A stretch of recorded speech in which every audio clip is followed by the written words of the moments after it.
Nagsisilbing kinatawan ng Santo Papa sa mga taong hindi kayang ipagtanggol ang kanilang sarili para maibalik ang kanilang dignidad. Sa Calcutta, binisita ng Santo Papa si Mother Teresa sa kanyang hospisyo. Naroon siya para sa mga nangangailangan, matatanda, may sakit at may kapansanan.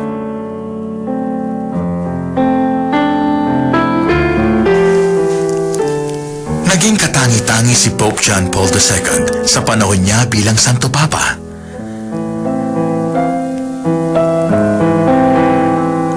Noong 1986, napagtipon-tipon sa unang pagkakataon ang lahat ng pinuno ng bawat paniniwala. Handa akong aminin, hindi lahat ng Katoliko ay naging tapat sa pagpapatunay ng kanyang paniniwala. Hindi tayo laging nakikiisa para sa kapayapaan, para sa sarili natin at para na rin sa lahat. Ang pagtitipong ito sa Assisi ay tanda ng penitensya. Kailangan nating matuto kung paano magtulungan para sa kapayapaan at pagkakaisa. Dahil kung hindi, masisira ang ating samahan at malalagay tayo sa kapahamakan. Umasa tayo na ang paglalakbay sa Assisi ang magpapaalala sa atin sa pinanggalingan at patutunguhan ng sangkatauhan. Ang dasal ay pagkilos. Gayunpaman, hindi ito sapat na dahilan para hindi tayo kumilos para sa kapayapaan. Kumikilos tayo bilang mga bayani ng kamalayang moral para sa sangkatauhan na nais ang kapayapaan. Kailangan ang kapayapaan.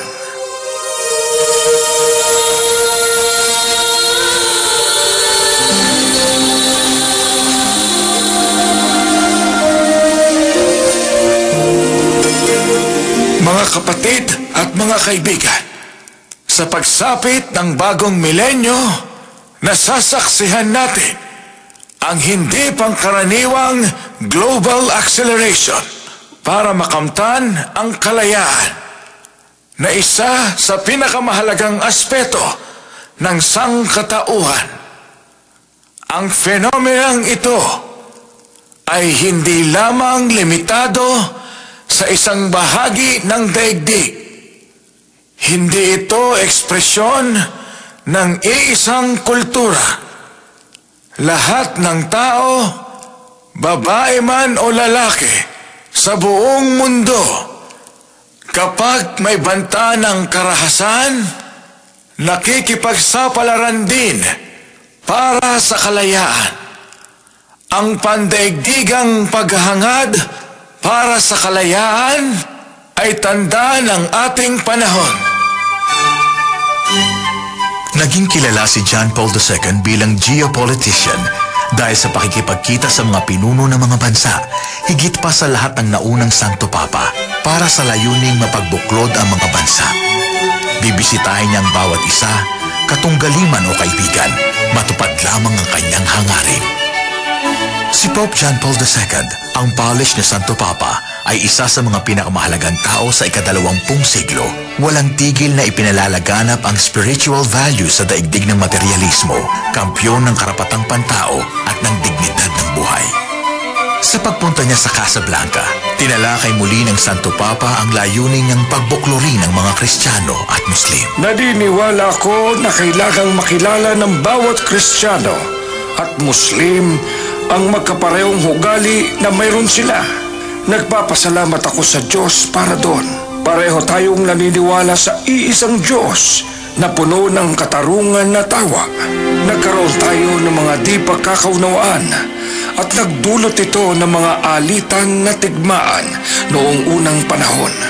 Naniniwala ko na ngayon inaanyayahan tayo ng Diyos para sa pagbabago. Hinangad din ng Santo Papa na ayusin ang alitan sa pagitan ng mga Kristiyano at mga Hudyo. Noong 1997, Binisita niya ang Auschwitz concentration camp kung saan milyong-milyong Hudyo ang pinatay. Lumuhod siya sa death wall. Noong 1986 naman, tumatak sa kasaysayan ang pagbisita niya sa synagogue ng Rome. Yun ang unang pagkakataon sa kasaysayan na pumasok sa isang synagogue ang pinuno ng simbahang Katoliko Romano.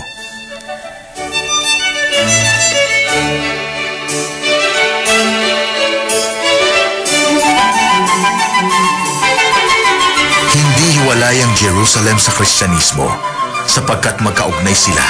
Dahil dito, may ugnayan tayo sa paniniwalang ito na hindi tulad sa iba. Mga kapatid namin kayo, at maaari naming sabihin na kayo ang mga nakatatanda naming kapatid. Noong 1994, pinatibay ng Israel at ng Holy See ang kanilang ugnayan sa pamamagitan ng full diplomatic relations.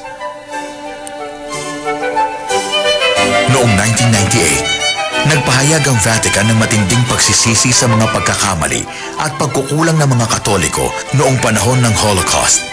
Si Joaquin Navarro Falls, tagapagsalita ng Santo Papa, ang nagsabi na ang dokumentong nagpapatunay sa pagsisising ito ay umayon sa kagustuhan ng Santo ng ilang Papa. miyembro ng Katoliko, masasabi natin kasama na rito ang mga obispo, pari at iba pa. Isang tungkulin dahil sa kawalan ng kilos noong panahon ng Holocaust. Yun ang nilalaman ng mga dokumento. Sinasabi ng Santo Papa na kung totoo man ang mga ito, at totoo nga, nais ng simbahan na akuin ang lahat ng pagkukulang sa mga anak ng mga Katoliko noon at magluksa dahil dito.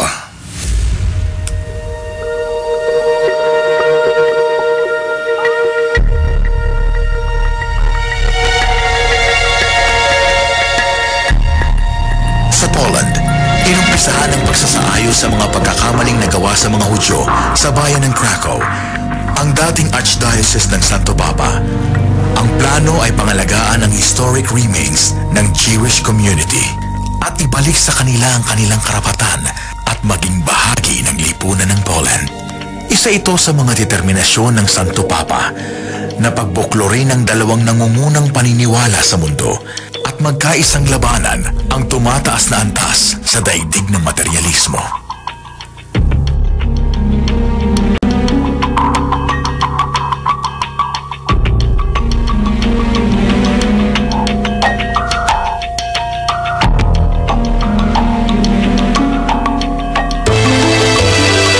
Sa Wailing Wall, nakakita ang Santo Papa ng isang nicho at doon inihulog niya ang isang liham na naglalahad na pinili ng Diyos ang mga Hudyo at humihingi siya ng kapatawaran para sa maraming taon ng paghihirap nila.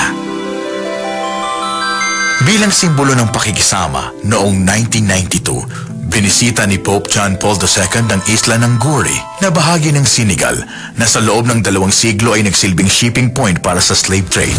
Sa huli, 20 milyong alipin ang ipinadala sa New World mula sa islang ito. Narito ako upang magbigay galang sa lahat ng mga biktimang walang pangalan.